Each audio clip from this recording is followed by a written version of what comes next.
Baik, Assalamualaikum warahmatullahi wabarakatuh. Perkenalkan, nama saya Amra Nur Selma. Pada video kali ini kita akan membahas tentang graf tak berarah, serta bagaimana cara menentukan lintasan Euler dan sirkuit Euler dari graf tersebut. Di sini kita diberikan sebuah soal terkait graf tak berarah dengan himpunan simpul sebanyak 8 simpul, yakni simpul A, B, C, D, E, F, G, dan H, dan memiliki sebanyak 11 sisi, yakni sisi AB, sisi AC, sisi BC, sisi BD, sisi CE, sisi DE, sisi DF, sisi EF, sisi FG, sisi IGH, dan sisi HE. Pada soal tersebut, yang pertama kita diminta untuk menggambarkan graf G tersebut. Graf yang mana dalam menggambar graf G kita akan memanfaatkan 8 simpul yang diberikan serta 11 sisi yang diberikan.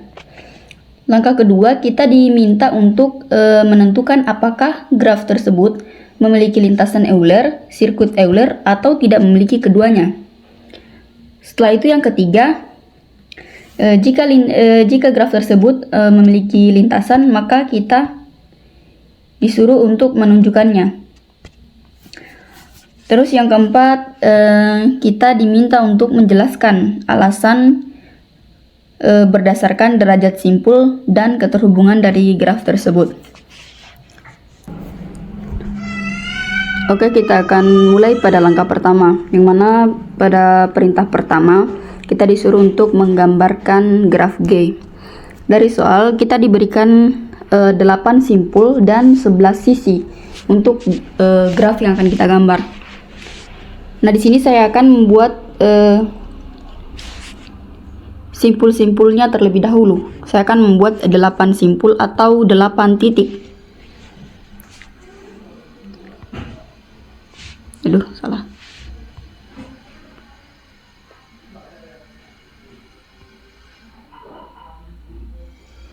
Tiga,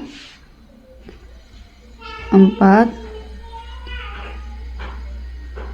5, 6, 7, 8. Dalam menggambar graf, kita hanya perlu memperhatikan simpul dan sisi yang diberikan. Untuk bentuk gambarnya dan ukuran gambarnya itu tergantung dari kita si penggambar, asal tidak menyalahi aturan simpul dan sisinya. Oke, di sini kita sudah memiliki 8 simpul. Mungkin saya tandai terlebih dahulu untuk simpul-simpulnya. Ini kita tulis dengan simpul A, ini simpul B, ini simpul C, ini simpul D, ini simpul E, ini simpul F, ini simpul G, dan terakhir simpul A. Oke, di sini sudah ada untuk jumlah simpulnya. Sekarang kita mulai menghubungkan simpul-simpul ini dengan sisi yang sudah diberikan. Tadi pada soal kita diberikan ada sebanyak 11 sisi. Nah, kita lihat tadi dalam soal terdapat sisi AB, artinya simpul A dan B itu terhubung. Gambar. Nah, setelah itu ada simpul AC, artinya kita hubungkan antara titik A dan titik C. Tambahkan lagi. Lalu simpul ketiga ada simpul BC. Sini kita lihat di sini titik B, kita hubungkan lagi dengan C. Setelah itu ada simpul B dan D, kita hubungkan ini. Setelah itu ada simpul C dan E, berarti kita menghubungkan titik C dan E dengan sebuah simpul. Sebuah sisi maksudnya. Oke. Setelah itu sisi DE. Oke. Selanjutnya ada sisi DF, berarti ini. Setelah itu sisi EF, berarti kita tarik garis dari titik F ke E. Setelah itu ada sisi FG, kita tarik garis dari F ke G. Setelah itu ada sisi GH, kita tarik garis dari G ke H. Setelah itu yang terakhir ada sisi HE, berarti kita tarik garis dari H ke E. Kita rapikan sedikit. Oke, di sini kita sudah punya sebuah graf. Nah, kita sudah menggambarkan perintah yang pertama, yaitu graf G, yakni dengan 8 simpul dan 11 sisi. Karena di sini sudah ada gambarnya, maka kita lanjut ke perintah yang kedua. Kita disuruh untuk menentukan apakah graf G ini memiliki lintasan Euler, sirkuit Euler, atau tidak memiliki keduanya. Nah, untuk menentukan hal tersebut, maka kita harus mengingat definisi dari lintasan Euler maupun sirkuit Euler.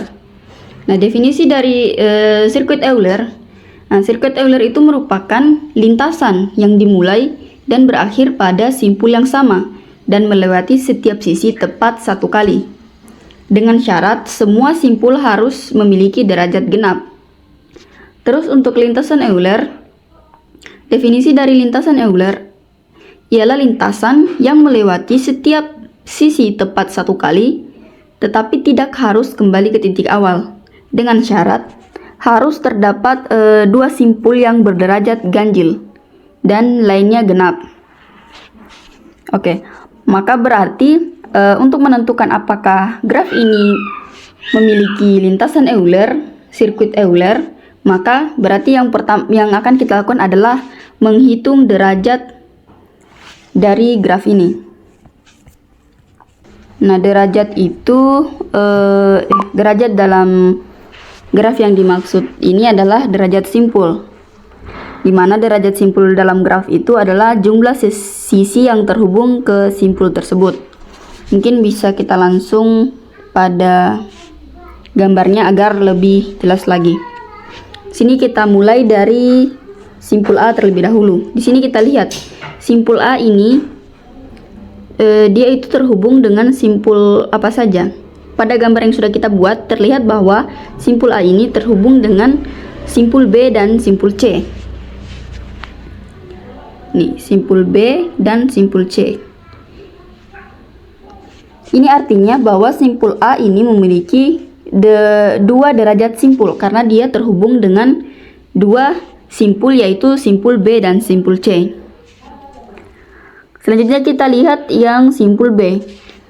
Dalam gambar ini terlihat bahwa simpul B ini terhubung dengan simpul A, simpul D, dan simpul C. Berarti simpul B ini memiliki 3 derajat simpul. Nah, yang ketiga kita tentukan lagi untuk derajat simpul C. Pada simpul C kita lihat pada gambar yang sudah kita buat itu terlihat bahwa simpul C terhubung dengan 3 simpul juga, yakni simpul A, simpul B, dan simpul E. Berarti ini simpul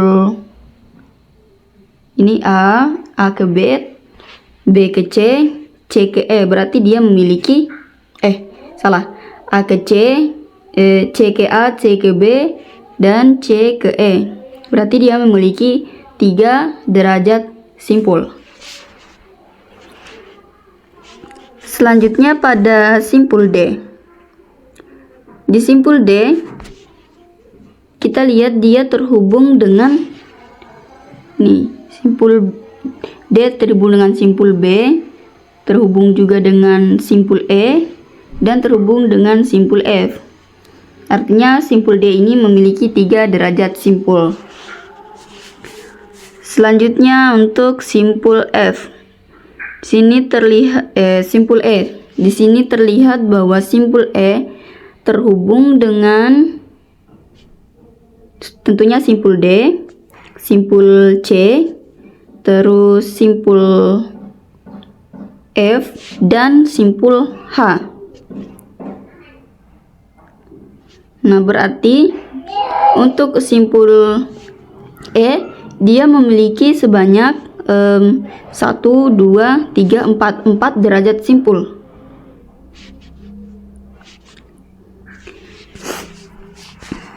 Oke, lanjut pada simpul F. Nah, simpul F, kita lihat simpul F ini dia ini terhubung dengan simpul yang mana? Sudah pasti dengan simpul D terhubung, simpul E terhubung, dan terhubung juga dengan simpul G. Berarti simpul F ini memiliki 3 derajat simpul. 3 derajat simpul. Simpul E tadi 4, simpul C tadi 3, simpul A 2, simpul B 3, dan simpul D tadi ada berapa ini? Ada 3. Terus simpul E 4, ini F 3. Oke. Lanjut kita lihat pada simpul G.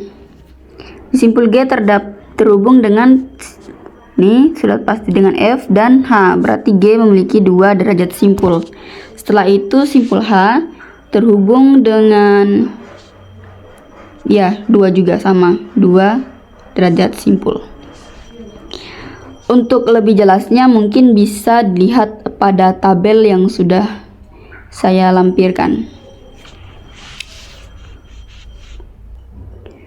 Karena kita sudah menemukan derajat dari masing-masing simpul, maka kita sudah bisa menunjukkan apakah graf ini memiliki lintasan Euler ataupun sirkuit Euler dengan melihat dari derajat-derajat yang sudah kita dapatkan. Oke, kita kembali pada definisi dari sirkuit Euler dan lintasan Euler. Pada definisi sirkuit Euler itu merupakan lintasan yang dimulai dan berakhir pada simpul yang sama dan melewati setiap sisi tepat 1 kali, dengan syarat semua simpul memiliki derajat genap. Kita lihat pada graf kita. Tadi kan syaratnya dia itu harus simpulnya itu harus memiliki semuanya itu harus derajat genap. Namun pada derajat simpul yang kita dapat dalam graf yang sudah kita buat, ini dia memiliki beberapa derajat ganjil seperti simpul B, simpul C, simpul D, dan simpul F, yakni memiliki derajat 3, dan itu merupakan nilai yang ganjil. Ini berarti bahwa graf ini tidak memiliki sirkuit Euler. Artinya graf yang kita buat tadi dengan 8 simpul dan 11 sisi itu tidak memiliki sirkuit Euler. Nah, selanjutnya kita akan menentukan lintasan Euler. Nah, kita kembali pada definisi lintasan Euler. Nah, lintasan Euler itu merupakan lintasan yang melewati setiap sisi tepat 1 kali, tetapi tidak harus kembali ke titik awal, dengan syarat tepat 2 simpul berderajat ganjil dan lainnya genap. Artinya bahwa harus ada 2 simpul yang berderajat ganjil, yang lainnya genap. Nah, kita lihat pada graf yang sudah kita gambar. Kita lihat derajat ganjil. Di sini ada derajat ganjil itu ada 4. Seperti tadi, yakni simpul B, C, D, F dengan 3 derajat ganjil. Sementara pada definisi lintasan Euler, syaratnya itu dia hanya harus memiliki 2 simpul berderajat ganjil dengan simpul-simpul lainnya itu berderajat genap. Artinya bahwa graf yang kita gambar ini tidak memenuhi untuk bisa dikatakan sebagai lintasan Euler. Maka dapat disimpulkan bahwa graf ini tidak memiliki lintasan Euler. Kita lanjut pada perintah yang ketiga, kita itu diminta tadi untuk menentukan lintasannya.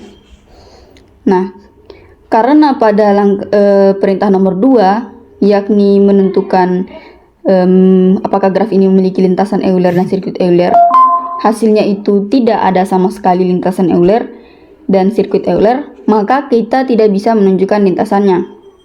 Pada perintah keempat, kita disuruh untuk menjelaskan alasan-alasan berdasarkan derajat simpul dan keterhubungan graf. Dalam graf yang sudah kita gambar, graf itu terhubung dari satu simpul ke simpul lainnya. Misal dari simpul A ke B, A ke C, B ke D, dan seterusnya. Tetapi dalam graf yang kita gambar itu, kita dapatkan berdasarkan hasil analisis kita terhadap derajat-derajatnya itu graf tersebut tidak memiliki lintasan maupun sirkuit Euler. Karena tadi untuk syarat sirkuit Euler, dia memiliki 4 simpul berderajat ganjil, yakni simpul B, C, D, dan F. Dan lintasan Euler, dia tidak juga memiliki lintasan Euler karena derajat ganjil yang dimiliki graf yang kita gambar ada sebanyak 4 derajat yang 4 simpul yang berderajat ganjil. Sementara untuk memenuhi syarat menjadi lintasan Euler itu kita hanya terpenuhi jika terdapat tepat 2 simpul yang berderajat ganjil. Sedangkan untuk syarat sirkuit Euler tadi akan terpenuhi apabila semua derajat dalam graf yang kita gambar itu berderajat genap. Jadi kesimpulan dari soal yang diberikan tadi yaitu graf dengan 8 simpul dan 11 sisi yang diberikan itu tidak memiliki lintasan Euler maupun sirkuit Euler karena terdapat 4 simpul dengan derajat ganjil, yaitu simpul B, C, D, dan F. Meskipun grafnya terhubung, tapi graf tersebut tidak memenuhi syarat untuk lintasan dan sirkuit Euler.